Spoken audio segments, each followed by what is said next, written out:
Kaka na quartier 3 wana. Na quartier ni. Na Masina pe kaka. Quartier? Ya Masina pe Congo. Ah, na quartier télévision. Petro Congo. Egoza télévision.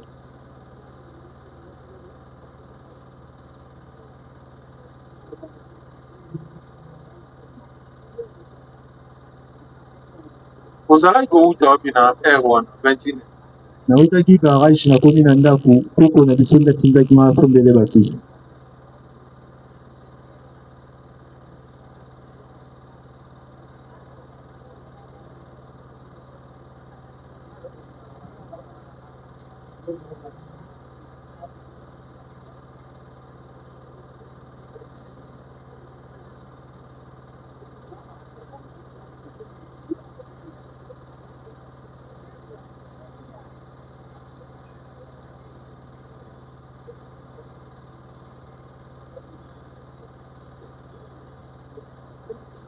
Koko nde atindaki yo?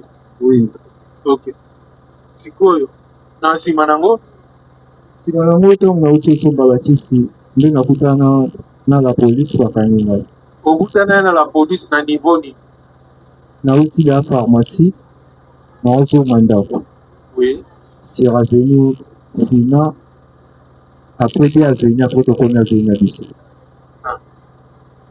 Na kozonga na yo? Nde nakutana na bapolisi. Bapolisier bazalaki boni?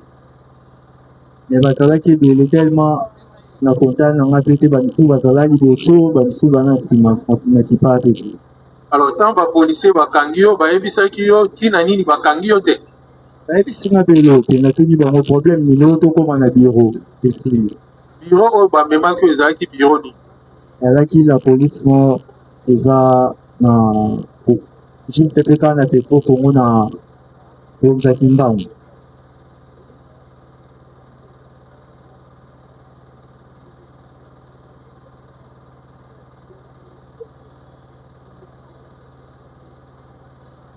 Na susi ya depa bamemaki yo osambaki? Basambisanga te me batortira ngai. Osambaki te. Sikoyo na susi ya to wana olekisaki mikolo boni? Nasali 3 jours te. Na nsima nango bamemi yo wapi? Mbamo district. Oye awa na district. Na district quand même osambaki? Banda kosenga basiasa tellement tortire elekaki miso nanga mpe banda kofungwama te. Bapozaki yo bakestion basambisaki yo na makambo nini? Selon ka chargement ya capitaine oyo amemaki nga awa. Selon chargement ya capitaine achargeaki yo na nini? Nayebi mpe te mpona tikala atanga mpe tote na ngai te. Me ntango azocharge yo na likambo nini? Oyo bango nde bameneur de trouble so ndeni nango nayebi. Alobi bino bameneur de trouble? Oui. Kosalaka trouble na kote nini? Neti nga kuna mpe nayebi mpe na makasi te. Na Petro Congo epa bozwami? Nga kosalaka trouble? Nga afandi na veni kikama. Ntango bakangaki yo na bato mosusu? Bakanga bato ebele. Ozalaki ebele? Me nga nazalaki nga moko. Boni capitaine wana alobaka ke yo nde oza parmi basemer ya trouble? Achargea bato ebele toyaki na bango mpe district. Bato yango baza awa? Te bango tude ya babima. Sikoyo na bosambi na yo bafundaki yo na eloko songolo pakala te? Jamais papa. Balobaki osali mpeba moko boye te? Te. Ntango osambi na district, eske ezalaki na plaignant oyo ayaki kofunda yo? Natikala osamba na plaignant. Osamba na moto te? Oui. Tribunal ekotangela oyo ndenge osambaki ya na district.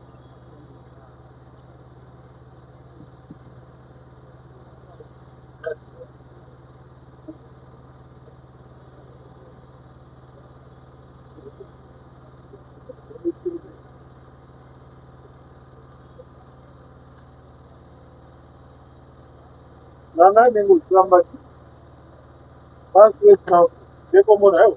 Oui papa. Na date il y a le 26, plutôt il y a le 12 février 2026, au Sambaki, liboso ya OPJ Chiata. boye asambisaki yo boye atuni yo liboso eske basi bakanga yo olobi nano te dans quel écurie appartenez-vous lobi yo ozwami yo ozali moto ya écurie wapi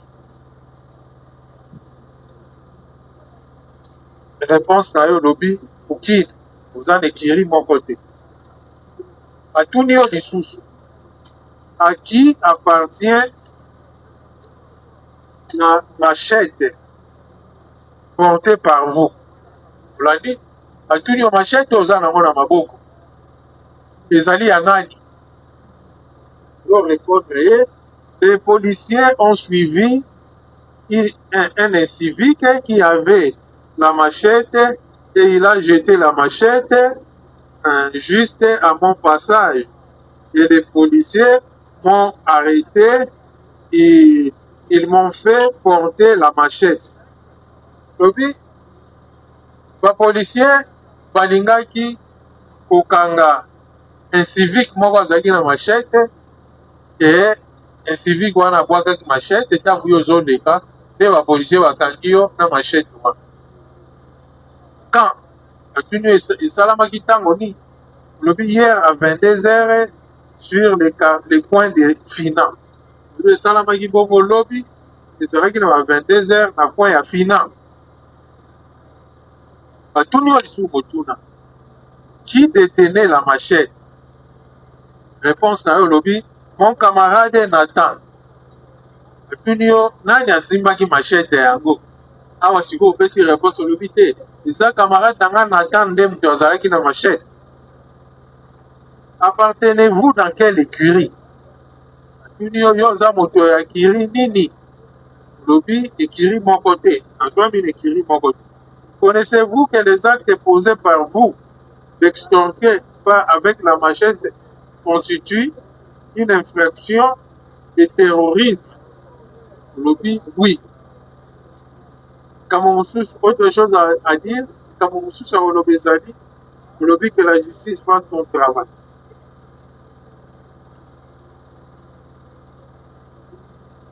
PV de saisie d'objet une machette tramotina nde otie mosapi na olandi ndenge osambaki yo lobi okende osomba kisi ozonga yo kosomba kisi okutani na bapolisier nde bakangi yo balobi nini o yo vagabondage me tribunal etangeli yo maloba na yo na PV osambaki liboso ya OPJ emonani ke liboso ya OPJ atunaki yo bituna kolandana na koyeba boni omonanaki na machette boni ozwamaki na machette réponse na yo ezali mibale liboso olobi ke machette wana moto azali koleka na yango ekweyaki nde yo ozoleka polise ekangi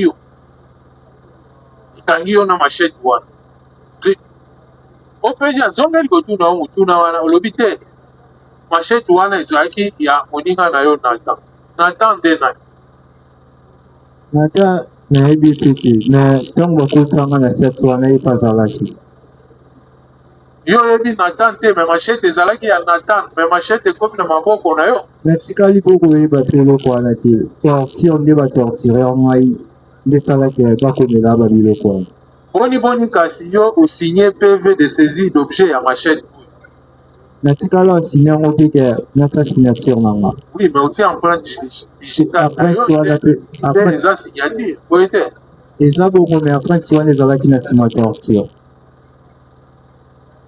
batuni yo motuna ozali na écurie nini olobaki nini mponga mpe naa na écurie moko te nayebi mpe écurie te mais polisi OPJ atuni yo boni eske kotambola na machette mpona kobotola biloko ya bato ezali malamu opesaki ya réponse natambola nango mpe te nayebi yango mpe te natikala faire yango mpe te OPJ na rapport na ye alobi yo oza kuluna otambolaka na machette na yo ozali na kati ya écurie epuis mosala na bino kobotola bato biloko na machette tikala asala yango te papa nga na mécanicien naluka mbongo na nga nayebi nde basimba aple landa renseignement ya OPJ alobi boye asaleli yo na rapport wana alobi portant la connaissance de l'auditeur militaire de garnison de Kinshasa Ndini qu'en date dans la nuit du 12 au 13 février 2026 avons été saisis d'office des sieurs Kimvuibula Divin alias Aradav, gouverneur de l'Akizé Bahaka, résident sur l'avenue CEP numéro 130, abattoir commune de Massina, et de sieurs Baswe Sabwe Arsène, résident sur l'avenue Kikama numéro 26, quartier Kimbangu, commune de Massina, et de M. Mouteba Kalulu Jonathan, alias Général, et Kiri Bayaka, résident sur l'avenue Kinshasa, numéro 17, quartier Imani, commune de Massina, poursuivi pour terrorisme urbain, qui est prévu par l'article, il a donné l'article. En effet, après enquête, les trois précités sont de l'Ekiri Bayaka, dont leur zone opérationnelle est abattoir CEP dans la commune de Massina. Ces trois précités présumés coupables de terrorisme urbain. Après leur interrogatoire, CR qui vit pour la divin, alias Aradan, occupe la fonction de gouverneur dans l'Ekiri. Dit que Sierre Kevin Matadi, résident sur l'avenue Imweni numéro 15, dans le quartier abattoir dans la commune de Massina. Et puis Sierre Baswe Sambu, membre d'une même écurie, arrêté à 22 h sur le point de Pidan, en pleine action avec la machette, qui vous seront transmis en annexe. Ils connaissent d'opérer au niveau d'abattoir et avenue CEP, et il se bagarre avec d'autres écuries telles que Solidarité et Bateke. Ils sont de véritables terroristes de Kinshasa, Massina, Petro Congo, abattoir. Ils sont poursuivis pour extorsion et terrorisme urbain. Olandi, OPJ, ndenge asali rapport na ye, alobi oza na kati ekiri wana eza na général nango kombo na ye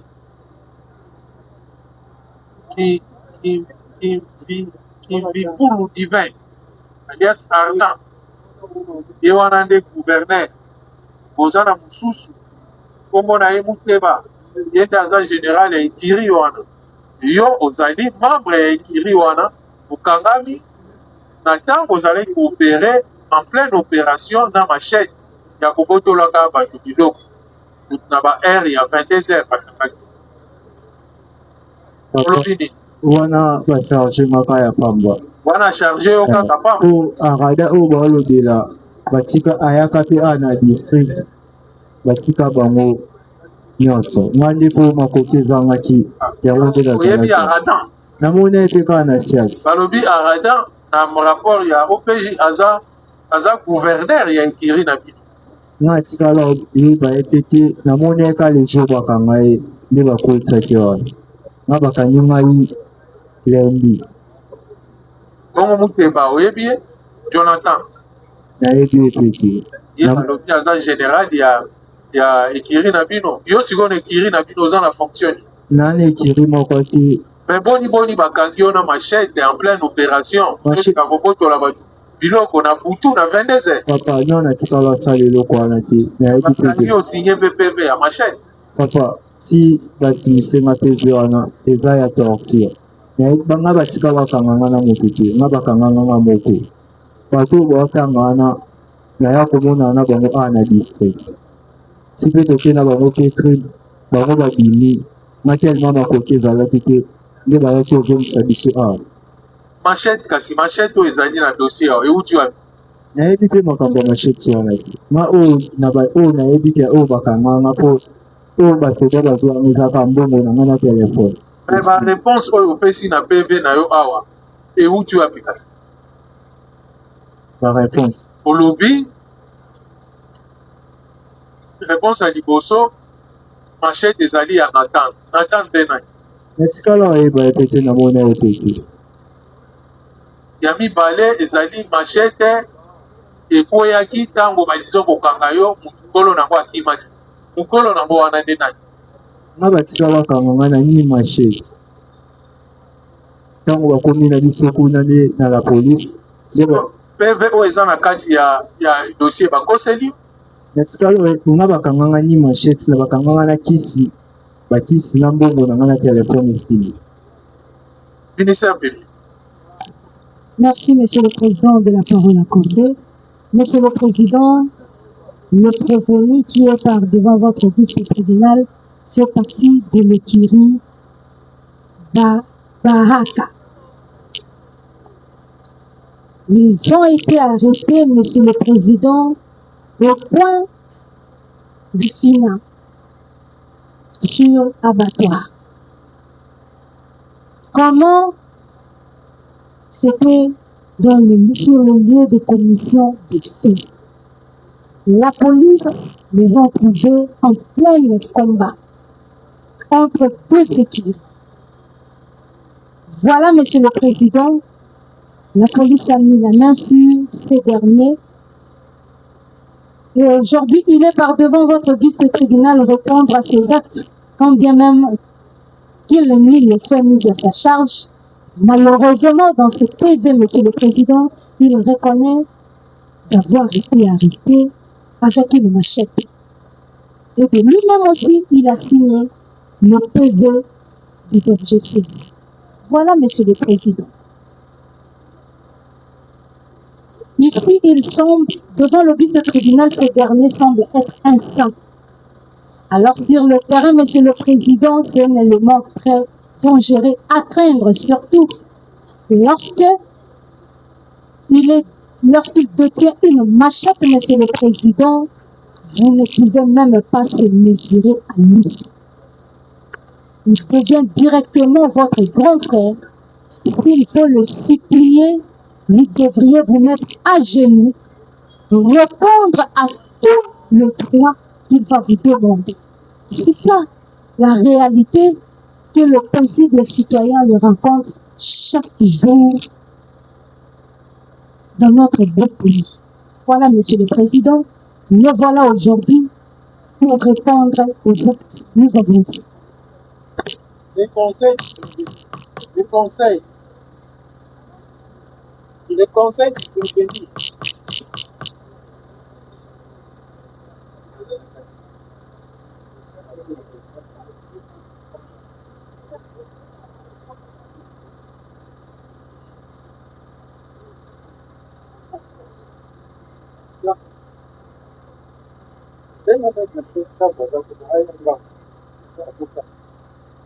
Oui, les conseils prévenus, vous avez la parole.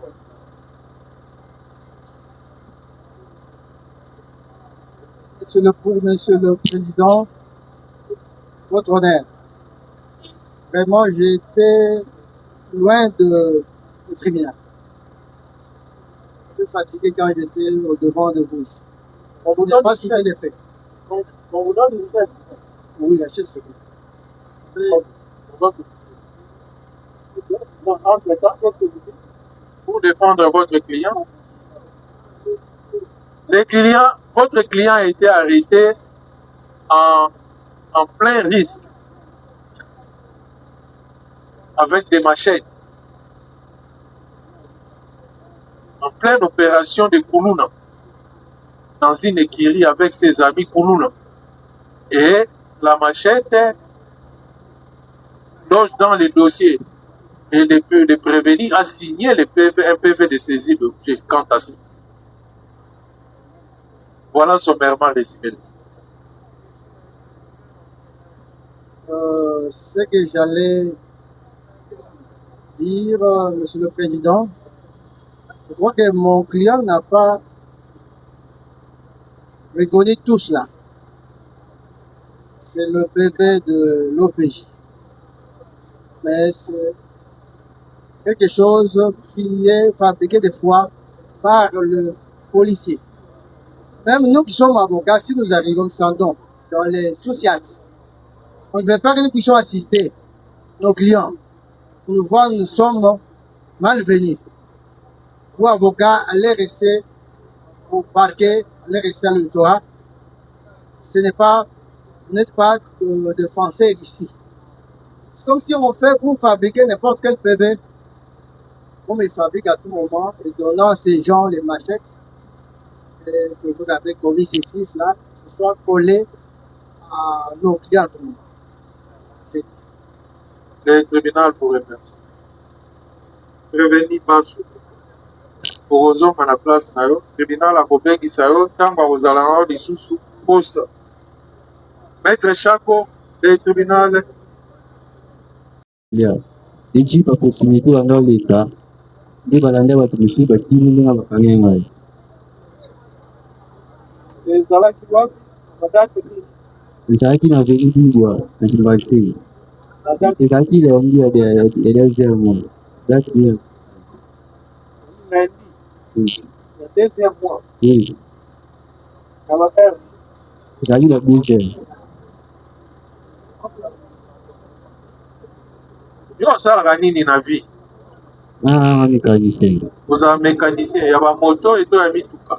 ya moto Sikoyo na 12h wana outaki wapi? nakutani na kumi na bina na kwa na walia maliwa ndi na banda walia bongo Bakangelaki yo na esika nini? na mesa maliwa Na mesa ya maleo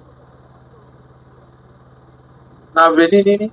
na veni bibwa Quartier quartier Oba. Goma Na Kimanseke. oui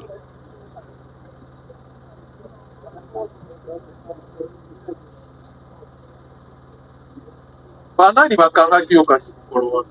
jeep ya proximité apende Jeep ya proximité. apende wana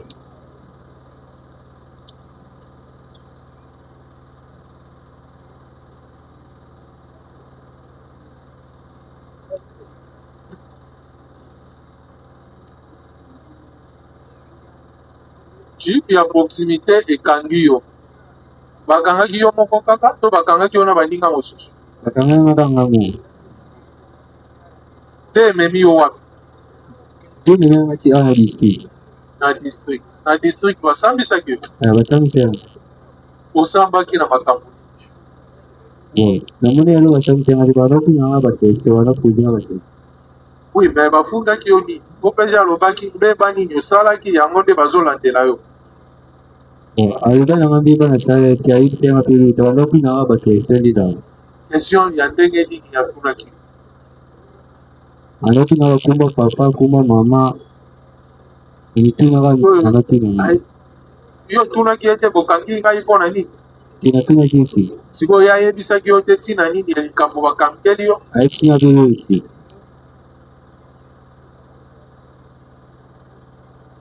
Osambaki olobi. nasamba ye Tribunal ekozongela kotangela yo PV na yo po toyeba likambo nini osambaki.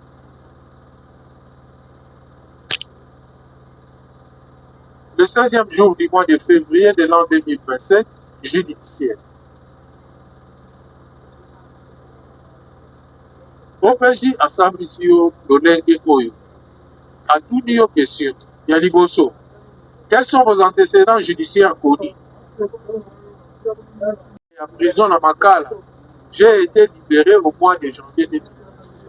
Batiki Kakaka en centre en janvier 2026. Pour quelle prévention? Bakangaki yo mpona nini? Pour des coups et blessures volontaires après avoir cassé les dents d'un jeune avec qui nous étions bagarrés, lui aussi m'avait cassé les dents. Olobi bakangaki ngai nalekisaki mwa mwana Makala pamba te na bukaki mpino ya moninga na ngai tobundaki na ye. Vous êtes interpellé par la police lors de l'opération Dogo, dénoncé d'être membre du groupe de civiques Kiri, Terre Jaune, qui a des armes blanches. Vous attentez contre l'intégrité physique des personnes et contre leurs biens. Vous appartenez entre groupes, vous vous vous affrontez entre groupes adverses, vous saccagez les biens des particuliers sur votre passage.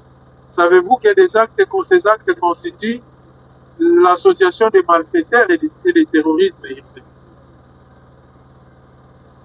On l'a dit, opeji atuni yo kuna alobi yo bakangi yo na opération Togo, bakangi yo pamba te ozali membre ya ekiri terre jaune, ya na kati ya ekiri na bino ya bakulu na terre jaune wana botambolaka na bamashete bobundaka entre bino,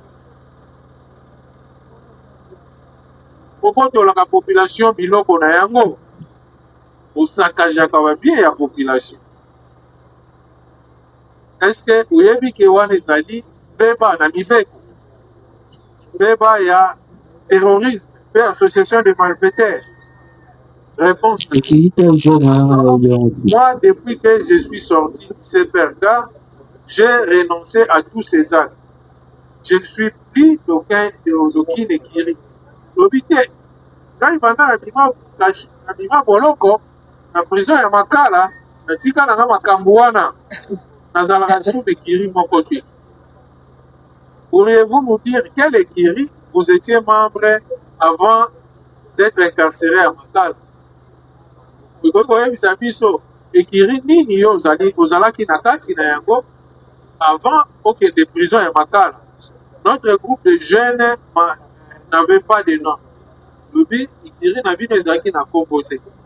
Avez-vous autre chose à ajouter, à retrancher ou à rectifier? Moi, je n'ai rien commis de répréhensible. Lobi nga nasali likambo moko ya mabe te. Olandi ndenge osambaki? nga bakabanga yinekiyite bakabanga yite tugundaka na mukiyite nakukaka yinyo kindawa kwiga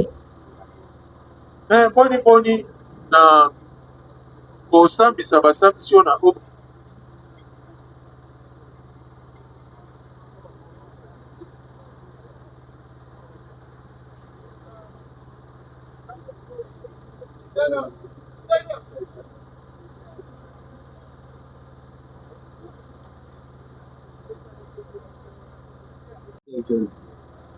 sikoyo coïncidence yo kendeki na kasho na boloko ya Makala usali sanza isato mobimba mpona makambo ya kikuluna, lelo mpe bazwi yo mpona likambo moko wana.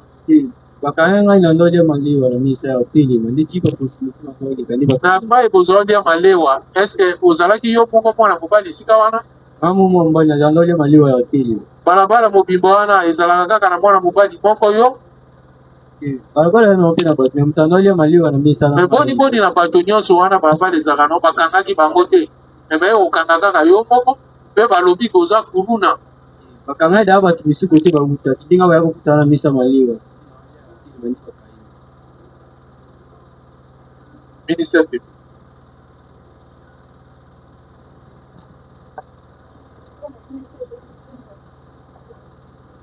Merci, Monsieur le Président, de la parole accordée. Monsieur le Président, le prévenu qui est par devant votre liste tribunal, le prévenu Tomo, un récidiviste. Voilà, Monsieur le Président, il vient de confirmer au tribunal qu'il a été arrêté, libéré en date au mois de janvier 2006. Il était incarné à la prison centrale de Makala. Pourquoi il a été poursuivi pour coups et blessures aggravées? Monsieur le Président, c'est un expert en matière de terrorisme. Un expert en matière de terrorisme, Monsieur le Président. Le prévenu fait partie de l'écurie Terre Jaune. Quand bien même qu'il nie cela, Monsieur le Président, de lui-même, il sait que l'écurie existe. Il fait partie de cette écurie. Pourquoi arrêter? Parce que dès son retour de la prison centrale de Makala, Monsieur le Président, le prévenu est retourné sur la scène pour acheminer sa mission. Quelle est sa mission? Sa mission est liée au terrorisme. Semer terreur, faire peur aux paisibles citoyens congolais à l'aide de machettes, des armes blanches. Voilà. Il a été arrêté au lieu de commission de fait. Monsieur le Président, s'il faut poser la question au prévenu, il va toujours répondre par non, je ne connais rien. J'ai été arrêté.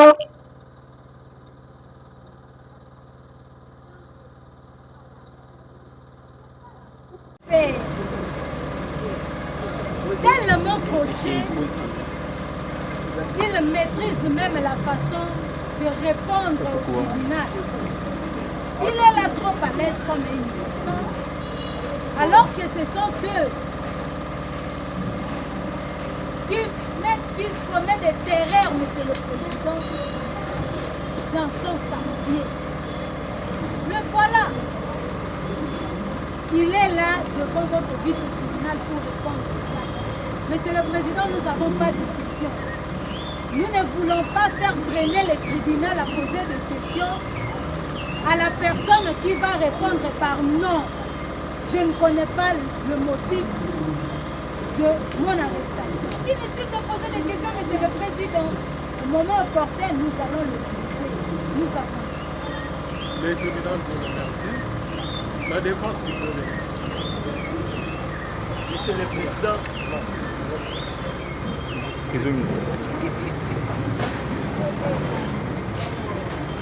Monsieur le Président, merci pour la parole que vous m'accordez. Monsieur le Président, nous disons que notre client n'est pas récidiviste. Pourquoi nous disons ça? Notre client vient de vous. Il a été arrêté à après il y avait une duel entre lui avec son camarade. Sur base de sa faute commise à l'égard de son camarade, c'est pour cela qu'il a été transféré au niveau de cette regard. Et puis ça s'appelle, il est sorti comme tout citoyen. Là, lorsque le ministère public ou le PV de l'OPJ vous renseigne que notre client fait partie d'une bande, d'une écurie, Terre Jaune, nous disons non, mais c'est le président. Terre Jaune, c'est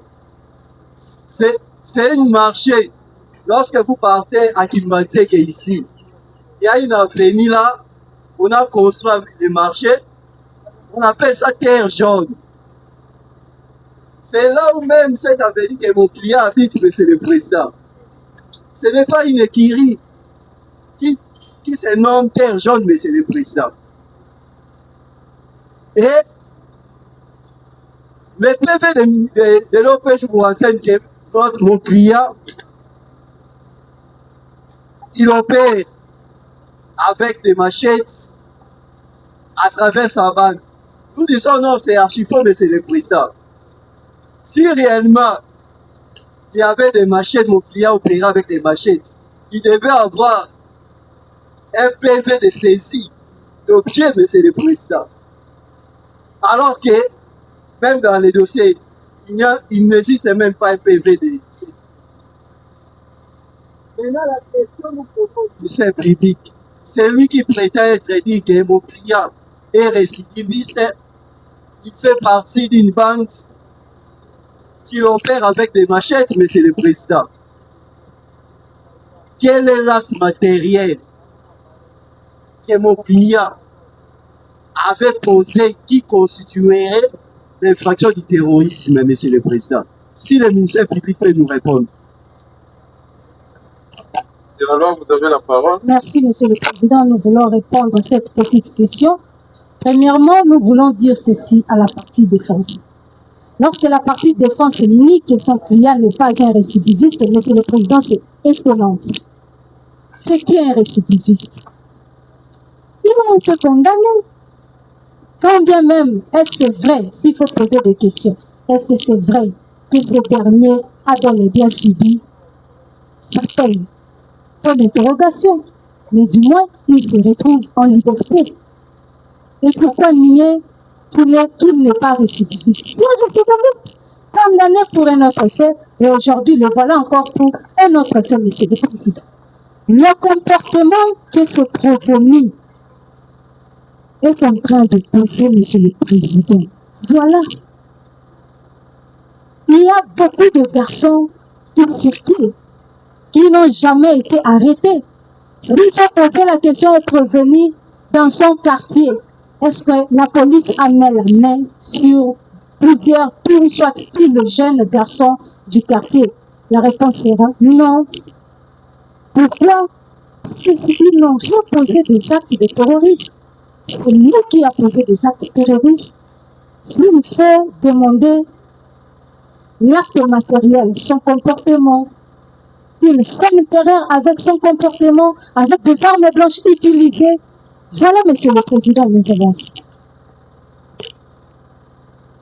Y a-t-il encore des réactions? Moi, j'ai pu réagir. Parce que Est-ce que c'est utile? Revenu Tomo Monisa Beni ozonga na place na yo, tribunal ekobengisa yo lisusu tango akozala na posa na yo. Le tribunal appelle ensuite moi,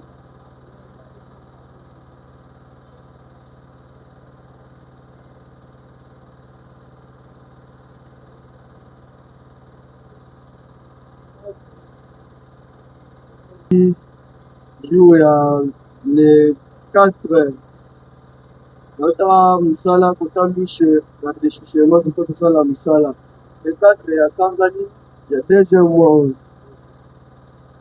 nauti mosala ezalaki na ba heure na ba 17 heures nauti mosala nasepike nafai na ndako mwa moke na pemi nga te nakende ayima balabala nakota grand frère na mosusu aza pembeni na biso nakendaki otala ye nakokutana grand fois moko boye ata na nzela mpe a grand fois ese boye kokabela ngai ata 1000 fois ese akomasa eza te ta na insiste ka 3e fois nde aye kobanda nga cour de volontaire na zoki awa te naye kozoka ata namoni na zoki naye kozongisa ye nde kobanda bituba biso mibale kuna bapolisie mibale bazala place wana bazwi biso baye bakiti biso na proximité nde bayoya biso awa 4 biso mibale tosambaka te naamona awa bamiseli nga bamasheti yo nga na koluna nga kalaka bato na nzela na bamasheti depuis mpe tosamba na grand fois na ntina lelo ayaka te nabeti bia 1 mois na 1 semaine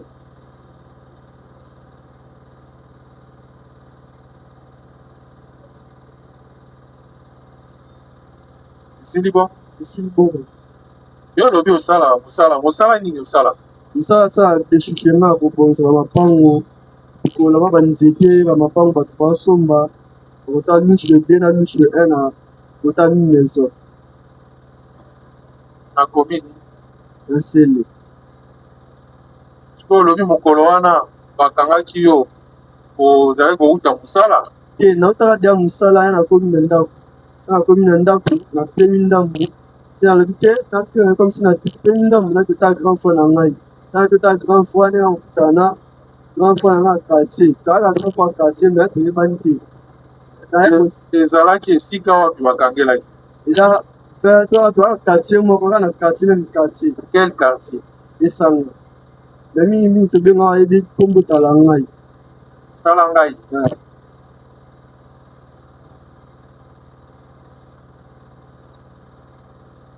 Nde bakangi yo olobi bongo ezalaki na ba 17 heures. ba 17 heures Ba 17 heures. 17 heures Yo ozali kokende wapi? Ozali kokende wapi na ntango wana? nanga okende pa grand fois na ngai Grand frère na yo avandaka wapi? apana toka quartier moko me tokoma distance Ozali kokende okomaki esika ozali kokende non nakomaki te nakomi dia pene ya kokoma na nzela kasi eloko nini elekaki? le elekaki nakokutana na grand fois wana ta mwana ekipena mosala nazwaki eloko te tozalaki eloko te ota na grand frère ati ah grand frère est-ce que okabela ngai ata 1000 fois grand frère wana yo oyebi ye non nayebi ete ata yo boni okende osenga moto oyebi te mbongo te ata yo papa na ngai so nakuta na nzela kaka nayebi yo te soki na nango te nakosenga yo yo osengaki ye mbongo nasengaki ye elekaki ndenge nini ata nasengi ye aboyi ata na insiste pour la 3e fois nde ayaki obeta volontaire na yo ezoka awa mwafuta ozomona oyo ata na ye namoni na zoki abetinga na zoki nde naye kozongisa ye wana tobandi ta tobandi bituma so mibale place wana bapolisie mwa mibale bazala ye wana baye kozwa biso mibale. mais comment c'est possible que yo ozoneka osengi mutu bongo so mutu wana aboyi na ye estce bokobunda tobunda te mais nabundisaki sikoyo esukaki bobunda ndenge nini mutu aboyi na ye kopesa ye parce que namoni apetinga na zoki abeta yo kaka pamba yo osali eloko te kasi ya wana mpona nasengaki ye na insiste pour la 3e fois nasenga ye yango abetaki ngai nde bapolisier sikoyo bautaki po bakanga bazalaka pembeni wana nde bazwi ngai biso mibale baya bati biso na continuité mpo bakanga biso to événement esala badisute bazali biso na continuité baye na biso awa na ba 4 baye na bino awa na district na district awa na district osambaki nasambaki sikoyo mabe nini bafundaki yo awa na district mabe namonaki mabe ke bakoseli nga ke ngai nakale na lisheti ngai kutanga nga makambo ya bamasheti nayebi te epi kobotama na nayebi donc na district ekomi ke yo okalaki ye na mashete nakalaki na masheti sikoyo boni yo okalaki ye na mashete yo ozoloba osengaki ye mbongo nzoka nga nasengaki ye nzoka okalaki ye na mashete nga nakalaki na masheti te nga mpo nasimba masheti te yo osimba mashete nga nasimba masheti te sikoyo mashete oyo bazofunda yo ebimeli ndenge masheti oyo balati nga masheti oyo balati nga problème ya masheti balati nga balati nga simba masheti ya yo te me balati yo yanga te nga simba masheti te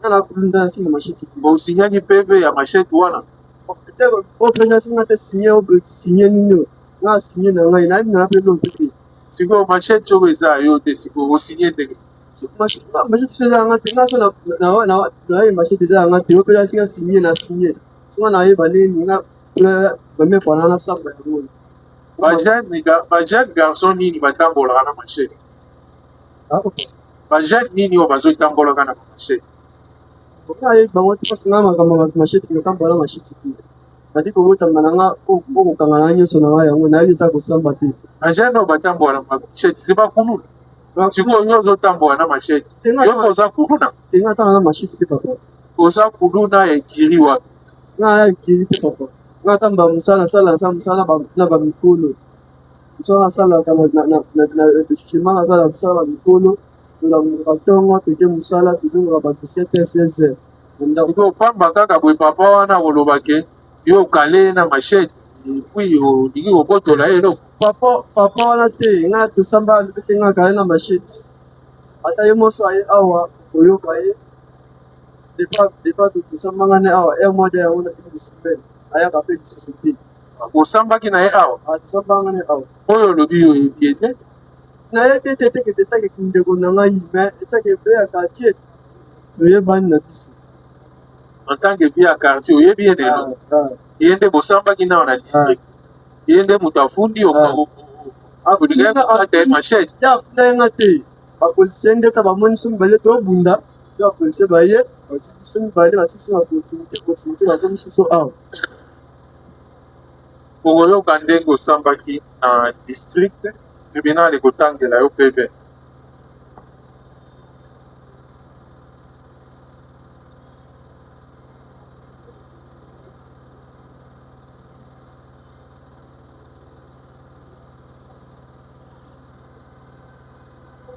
ngolo biota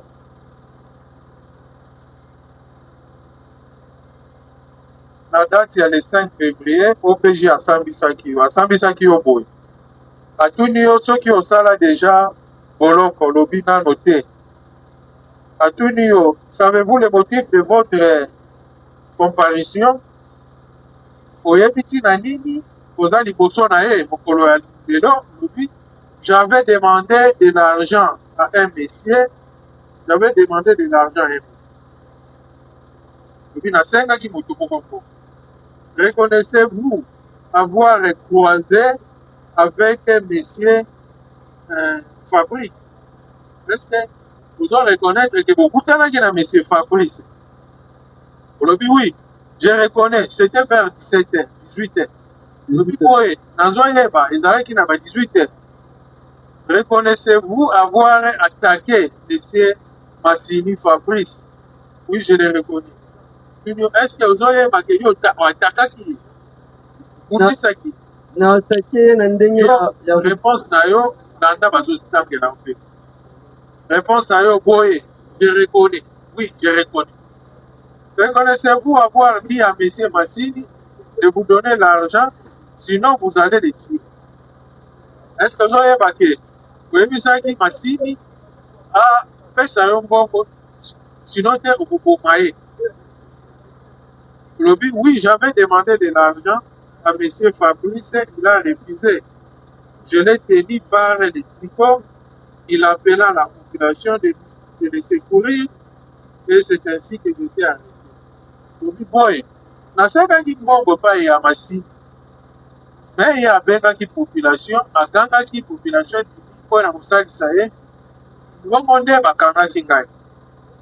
Êtes-vous connu avec Fabrice pour lui demander de l'argent? Est-ce que yo yebani na Fabrice pour na kosenga ye mbongo? Je ne le connais pas. Reconnaissez-vous avoir brandi la machette pour lui intimider et vous donner de l'argent? Est-ce que yo zoyebaki olakisaki ye machette yo menacé yo po apesa yo mbongo? Oui, je le reconnais. Boye nayebi. Reconnaissez-vous avoir blessé M. Fabrice à l'aide de votre machette? Est-ce que vous avez marqué aujourd'hui ce qui Fabrice la machette? Oui, je le reconnais. Êtes-vous dans quel écurie? Je ne suis pas dans l'écurie. Là, il a ça, l'écurie, mon côté. Pouvez-vous nous citer des amis Kounouna que vous opérez avec eux? Est-ce que vous avez autant que la vie soit à Congo? Il y a un bandeko na yo ba Kounouna au Sala na bango l'écurie moko. J'opère seul dans ça là qui coule dans Kamo. Reconnaissez-vous que le fait d'agresser M. Fabrice constitue l'infraction de coups imbéciles volontaires et menace de mort? Vous avez vu que ça dit Fabrice, c'est une infraction. Il y a coups imbéciles volontaires aux Okisamoto. Mais il y a menace. Lobby, oui, je reconnais. Lobby boy, nazoye bayako. Avez-vous autre chose à dire? Dans ça qui fait ma paix. Il y a une population qui dit manga et ma paix dans ça qui. Na sengi pardon, bodi bisi. Na M. Fabrice un peu dans l'état. Deus. papa bolimbisi nga makambo wana nga alobi olandi nde kosambaki makambo wana asambaka bongo te omoni bokeseni ezali entre kosamba na yo awa liboso ya tribunal na nde kosambaki te nga nasambaki bongo te liboso nga nasambaki ya bongo te OPJ osambi ke yo okati omenasaki aya awa boyongisa aya so ata apota kasi nga azokisaki te motu nazokisaki ye mpe te liboso ya OPJ osambi ke yo okalaki Fabrice na nzela e okalaki ye na machete ye na machete okalaki ye wana ezalaki mpo opotola ye mbongo nakali na machete te oyo kobenga Fabrice abengaki population nde population batie yo maboko population mpe atiaka liboko aza te soki population aza te atiaka liboko balakisi nga image population atiaka ngo aza population atiaka maboko baye na bapreuve wana alors mpona nini na suka osengi olimbisa papa olobi osalaki mabe Fabrice alimbisa yo leta mpe alimbisa yo na mabe osalaki nga nasengaki bolimbisi epa leta te nga nasengaki bolimbisi epa ndeko na wana kwajaki na ye taki nasengi eloko osengaki kaka Fabrice nasengaki ye osengaki ye pardon mpona nasengaki ye pardon parce que nasengi eloko apo ekopesa ngai tite comme soso na baniveau ya boye te nasengaki ye pardon esili awa na peve olobi ke osengi ye pardon mpona mabe osalaki ye okale ye na machete mpe osengi ye olingi kobotola ye mbongo nzambe likolo akalaki na machete te kaka alaki na machete te.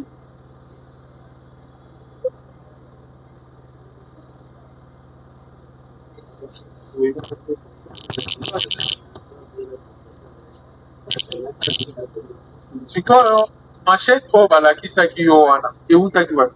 Papa nga nayebi kote eutela te. sikoyo oyo oyebi machete mpe